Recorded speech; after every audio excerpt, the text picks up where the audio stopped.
Welcome back to the Horse Racing Show. I'm Kenny Rice. Of course, this is the Oscar theme week horse racing show. We've talked about some of the movies that were made about horse racing that had horse racing themes. And as I said, the best ever is Let It Ride. If you're not even a horse racing fan, you'll like Let It Ride. Hopefully you can still find it out there somewhere. Get a VHS copy. I've got it on VHS and DVD. I don't like to flaunt it. You can. And with Judy us, Bennett just found it on her phone. yeah, you can watch it everywhere. And delighted to have Michelle Phillips with us. I've been a big fan for a long time, a singer, a songwriter, and an actress. And, you know, we'd all be safe and warm if we were in L.A.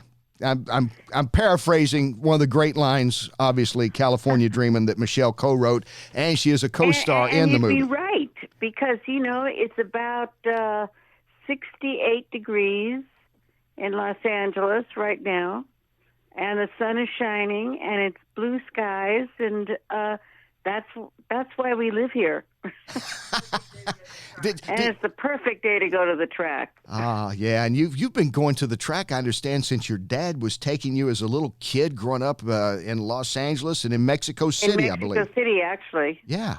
So you're growing up in Mexico City and going to the track. We used to go to the Aguascalientes track in Mexico City, and there, if you were tall enough to reach the window, you could buy a ticket. And I was always very, very lucky. I would, bet on horses based on their name or their color, or and I didn't know how to read whatchamacallit. The form, yeah, at that time. A form, yeah, but I was always very lucky, and that continued throughout my life. Wow. Hey, do you read the form now, or do you go still by colors and names? I go by colors and names. And actually, you know, I'm going to give you the secret right now to me winning every race.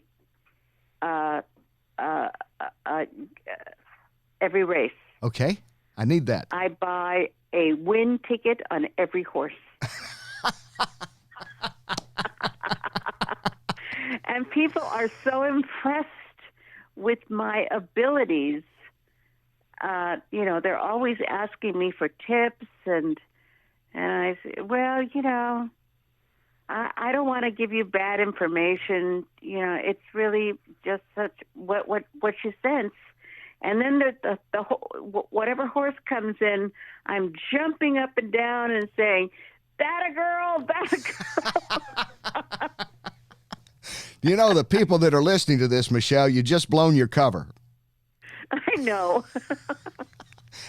Well, that's okay. I don't mind sharing. It always works, and I always win. So, you know, I can't, I can't say enough about the system. No, I can't either. It's perfect. And especially when if you hit a 50-1 shot, you've made your whole day. And you know what? I've done that. Yeah. I have done that. So, and I've actually had horse people tell me that there are a lot of people who do this and win. Wow. So, you know, it works.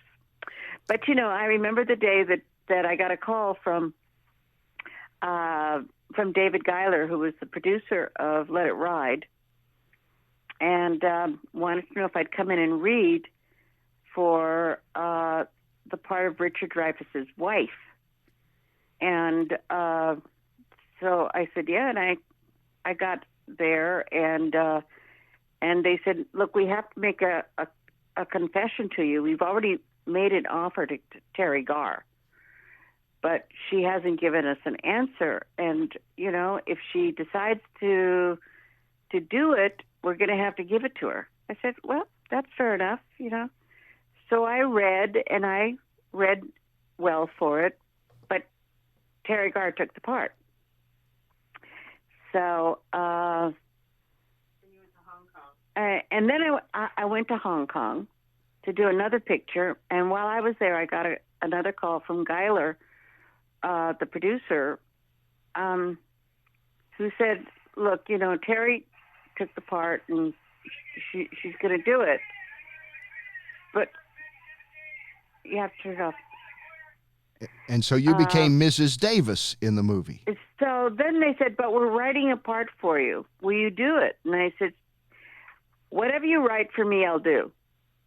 And I was just delighted when they showed me the pages for Mrs. Davis, because she is such a funny character.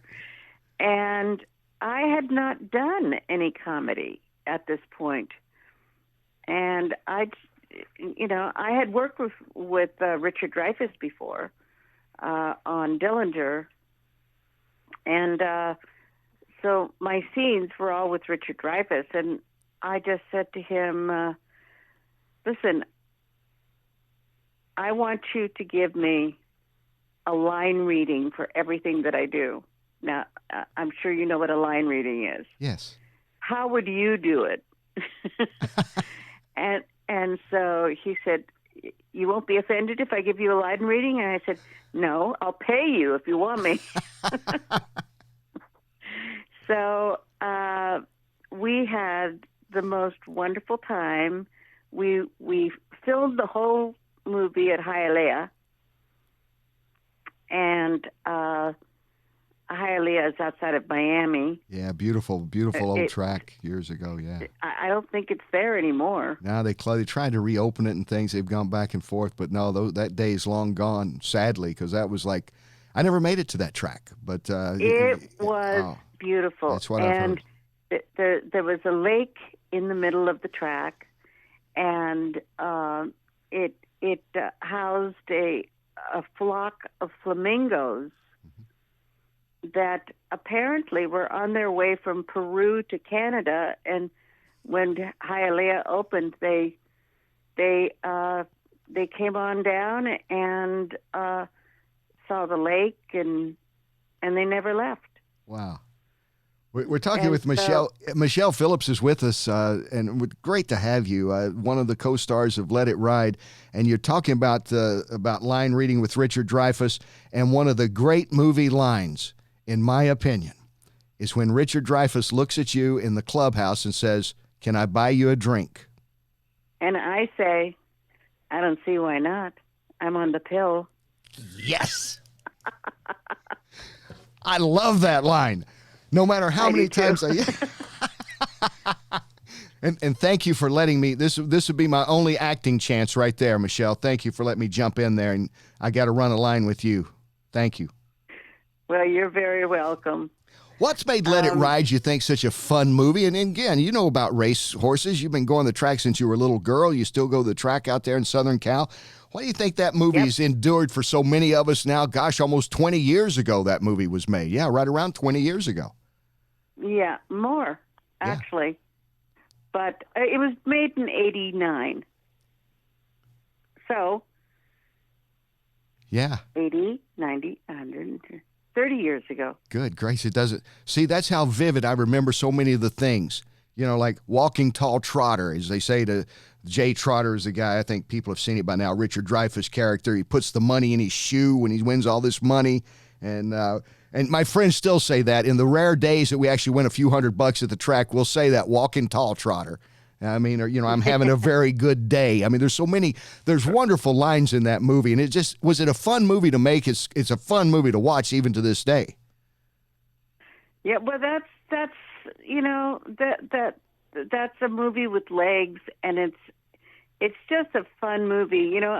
I was standing in line at Hollywood Park waiting to buy some tickets, and this man came up to me and he said, "Hello, Mrs. Davis." And I said, "I'm sorry, I think you have the wrong person." He said, "No, I don't." He says, "You're Mrs. Davis from Let It Ride." And I said, "Oh, yeah, I remember." And he said, "I never come to the track without watching the movie first. And some people just think of it as a touchstone for them before they go to the track." And I find that very lovely, and I'm just so damn impressed with myself that I don't know what to do. Well, you should be. I'm impressed. I mean, everybody is. I mean, you're the first golden, and we've had Super Bowl winning coach, a Triple Crown winning jockey, a Kentucky Derby winning owner on this show, but we've never had a Golden Globe nominee, and we've never had a member of the Rock and Roll Hall of Fame on this show, Michelle. So you just set the bar so high right now. Well, I'm so thrilled to do it. Thank you. Is it still fun to go to the track for you? Do you go out much to, I guess, Santa Anita to be the home track or the one closest to you? Yeah, it's Santa Anita. I had a birthday party there a couple of years ago. I invited 30 people, and we took one of their new luxury suites, and we had our own bartender, and we could buy our tickets right in our own suite. and they catered it, and it was delicious. And it was one of the most fun afternoons that I've ever spent with 30 of my closest friends. And you won every race? I won every race. Walking tall, Michelle. Oh, you know, another line that I just remembered is, he said, "Do you feel lucky?" And I said, "Honey, some people rub me for good luck."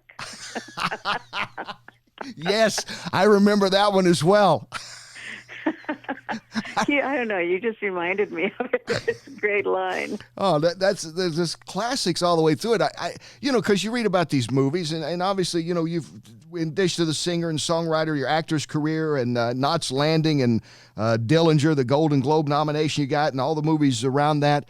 You read about the actors don't get along, directors, actors sometimes clash. The movie still works out because they're all pros, but I would imagine on a movie like Let It Ride, it just seemed like everybody would just have fun. It was such a feel-good. You just had a great time from the opening of that movie all the way to the end. Well, I'll tell you a quick little story here. When I had not heard of Joe Pytka, the director, before, because he was a big commercial director. But a couple of women that he had worked with told me that he was awful to his models. He screamed and yelled at them, and he berated them, and I'd already agreed to do the part. But I called David Geiler back, the producer, and I said, maybe we ought to rethink this, and maybe you ought to recast this, because I don't let people talk to me like that. And I would just walk off the film, and then I would just disrupt the entire production, and I don't want to do that to you. Maybe you should just cast somebody else in this part. And David looked at me and he said, "I'll tell you what, Michelle, if Joe does anything like that to you on the set or any time that you're in Florida, if he screams at you, if he raises his voice, if he does anything that embarrasses you or makes you feel bad, you have my permission to fire him on the spot." Now, that's the kind of producer you want to work with. And you know what? We never had one problem. It's good to be Michelle Phillips. Everyone had a great time. I want to ask you about California Dreamin' that you co-wrote, if that's okay, because it's such an iconic song. And I believe I read this right a long time. You were like in New York or somewhere, and it was like a drab, rainy day or something, and that's how California Dreamin' was written, or is something in that? Yeah, it was a drab, rainy night. John woke me up at around 3 o'clock in the morning with his guitar strapped to him as usual, and he said, "Michelle, listen, I'm writing this song, listen to it." So he sang the first 8 bars to me, and I said, "Oh, that's really beautiful." He says, "Well, wake up, help me write it." And I said, "I'll help you write it tomorrow." He says, "No, Michelle, wake up, help me write it now. You'll thank me for this someday. Whoa. And I do. Oh, I do thank him. It was a wonderful project that he brought me in on, and really, to tell you the truth, I only wrote the second verse, and he wrote all the music, and he wrote the rest of the song. So I do thank him all the time. It's meant a great deal to me. And I'm sure it has. That's got to be a nice royalty. I mean, this is like a 45-year 50-year royalty check. This is yeah. And what an amazing song to have that kind of staying power. Yeah, it does. It does have legs, as they say. I remember the first time I came to California, as we're getting ready to land. Growing up in Kentucky, I would listen to California Dreamin' would come on, and I thought I got to get out there someday because everybody's pretty. And everybody's got a suntan, and that just looks like the place I got to get to L.A. And so when I was young enough, could finally afford a plane ticket, I went there. And I remember humming California Dreamin' as I'm landing at LAX. I did, years ago. Okay, you owe me a quarter then. I owe you a quarter. Our mutual friend Judy Bennett, who was a producer at a local TV station when I was first starting this sportscasting business before Let It Ride came out. Yeah, she'll come to Kentucky, because you've been to Kentucky, you've been to the Derby, and you've been to Breeders' Cups and all. He brought me to the Derby. Yeah. First time I ever went to the Derby. My little Judy is sitting right here next to me. Hi, Judy. We're great friends. Oh, she's wonderful. She just, she was working at Warner Brothers, and I was doing Knots Landing, and she called me on the set, and she said, "Listen, do you have any interest in going to the Kentucky Derby?" I said, "Yeah, I do." Okay, you've been to the Oscars and the Kentucky Derby. Is there any kind of comparison between two big events like this? Well, the Derby's so much more fun. At least you don't have to be seated for 3 hours. Yeah. And we would roam all over, all over Churchill Downs, and I was in Kentucky last year. Where did we go? To Lexington to Harry Dean Stanton. Oh, we went to Harry Dean Stanton's Film Festival. Yeah. Because when they called and invited me to go to the festival, I said, "Great, when's Harry getting in?" And they said, "Well, he's never come." I said, "What do you mean? He's never come to his own festival?" And they said, "No." I said, "Let me call you back." And I called him up and I said, "Harry Dean, you're going to Kentucky, and we're going to have a great time, and we're going to your film festival." He said, "You going to go?" I said, "Yes, Harry, I am going to go, and so are you." And we had a blast. And then we went to, what was the name of the... I stayed at Brett and Jones' mansion. Brett and Jones, the former governor. Yeah, former governor of Kentucky and a noted horse owner and breeder. Yeah. Right. Yeah, we stayed at their mansion, and we rocked in rocking chairs on their porch, and drank all their bourbon, and I made total nuisances of ourselves, I'm sure. No, but we had a fantastic time. And what's the name of the racetrack that's in Lexington? Keeneland. Yeah. We Judy took me to Keeneland, and we got a private tour of Keeneland with Roger Beasley. Yeah, Rogers Beasley. Yeah, know him well. He's a friend. Look, and it was just, you got to hang out with Judy Bennett as much as possible. That's all I got to say. Well, I don't disagree with that. And the next time Judy comes to Kentucky, you must come with her, and I'll give you that quarter. And okay. And I can even buy you guys lunch. I'll take you out to lunch. We'll go crazy. We got a little bit of a budget. Inviting us to lunch. Yeah. We'll be there. Okay. Michelle, I can't tell you what delight it is to have you with us. Thank you for joining us. And I love Let It Ride and California Dreamin', and just getting to talk to you has been wonderful. Thank you. Well, thank you very much for inviting me on the show. The wonderful, talented Michelle Phillips joins us, adding now a member of the Rock and Roll Hall of Fame to the roster that's been on the Horse Racing Show here in only episode 5. Be sure to follow us on Facebook. Subscribe and like us on the YouTube channel. You can listen to us on iTunes, on Google Play. Go to thehorseracing.show.com and follow us at Horse Racing Show on Twitter. I'm Kenny Rice, and we'll be back with more right after this.